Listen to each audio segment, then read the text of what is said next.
Friends, welcome to குக்ஹவுஸ் சமையல். வாங்க இன்னைக்கு சுவையான ஆரோக்கியமான தாபா ஸ்டைல் லசானி பாலக் எப்படி செய்கிறதுன்னு பார்க்கலாம். அதுக்கு கடாயில் 150 ml அளவிற்கு தண்ணீர் சேர்த்து தண்ணீர் கொதிக்க விட்டுறலாம். தண்ணீர் கொதிச்சுட்டு இருக்கக்கூடிய இந்த ஸ்டேஜில் ஒரு கட்டு பாலக்கீரையை நான் கழுவி சுத்தம் பண்ணி எடுத்திருக்கேன்.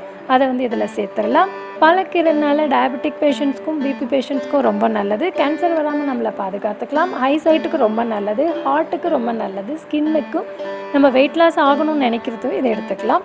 3 நிமிஷம் வேக வச்சுட்டு அதை ஆற வச்சிடலாம். மீண்டும் அதே கடாயில் 1 டேபிள் ஸ்பூன் அளவிற்கு ஆயில் சேர்த்து 1 டீஸ்பூன் அளவிற்கு சீரகம் சேர்த்து அதை சிடிய விட்டுறலாம். சிரிஞ்சிட்டு இருக்கக்கூடிய இந்த ஸ்டேஜில் ஒரு பெரிய வெங்காயத்தை நான் சின்னசாக கட் பண்ணியிருக்கேன். அதையும் இதில் சேர்த்துடலாம். சேர்த்துட்டு மிதமான தீயில் இது டிரான்ஸ்பரண்ட் ஆகிறது வரையும் இதை நம்ம ஃப்ரை பண்ணிடலாம். பாருங்கள், இந்த ஸ்டேஜில் 1/4 டீஸ்பூன் அளவிற்கு மஞ்சள் தூள், 1/2 டீஸ்பூன் அளவிற்கு மல்லித்தூள், 2 டேபிள் ஸ்பூன் அளவிற்கு கடலை மாவு எடுத்திருக்கேன். அதை இதில் சேர்த்துடலாம். எல்லாத்தையும் சேர்த்துட்டு இதை நம்ம ஃப்ரை பண்ணிடலாம்.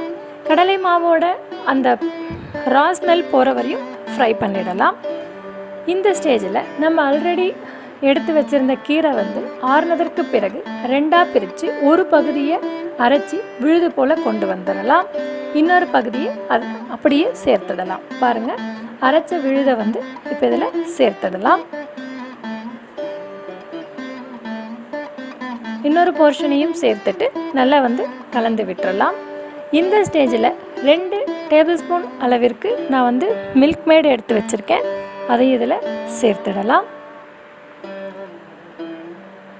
இது நல்ல ஒரு சுவையை கொடுக்கும். அதுக்காக தான் நம்ம இதை பயன்படுத்துகிறோம். தேவையான அளவுக்கு தண்ணீர் சேர்த்து இதை நம்ம அந்த கிரேவி கன்சிஸ்டன்சிக்கு கொண்டு வந்துடலாம். இந்த ஸ்டேஜில் 3/4 டீஸ்பூன் அளவிற்கு உப்பு அதையும் சேர்த்துட்டு நல்லா கலந்து விட்டுறலாம். உப்பு நல்லா கலந்ததற்கு பிறகு சிறியதாக ஒரு பழுத்த தக்காளியை இது போல் கட் பண்ணி எடுத்திருக்கேன். அதையும் இதில் சேர்த்துடலாம். அதையும் நல்லா கலந்து விட்டுறலாம். கடைசியாக 1/2 டீஸ்பூன் அளவிற்கு கரம் மசாலாவை சேர்த்து கலந்துட்டு மிதமான தீயில் 1 நிமிஷம் போல் இதை நம்ம குக் பண்ணிடலாம். இது ரொம்ப சுலபமானதும் ரொம்ப குறைஞ்ச டைமே எடுத்துக்கும், ரொம்ப சுவையாகவும் இருக்கும். நீங்களும் வீட்டில் ட்ரை பண்ணி பாருங்கள். கண்டிப்பாக உங்களுக்கும் பிடிக்கும், குழந்தைங்களுக்கு ரொம்ப ரொம்ப பிடிக்கும். நம்ம லஞ்ச் பாக்ஸ் பேக் பண்ணலாம், இதை பயன்படுத்தலாம். ஒரு தாளிப்பு கரண்டியில் 2 டீஸ்பூன் அளவிற்கு நெய் சேர்த்துட்டு நெய் சூடானதும் 1 டீஸ்பூன் அளவிற்கு சீரகம் சிடிஞ்சிட்ருக்கக்கூடிய ஸ்டேஜில் ஒரு 10 பூண்டு நான் உரித்து சின்னசாக கட் பண்ணி எடுத்து வச்சுருக்கேன். அதை இதில் சேர்த்துடலாம்.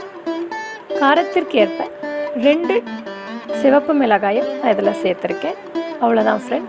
இது எடுத்து நம்ம ரெடி பண்ணி வச்சுருக்கக்கூடிய பாலக்கீரையில் சேர்த்துடலாம்.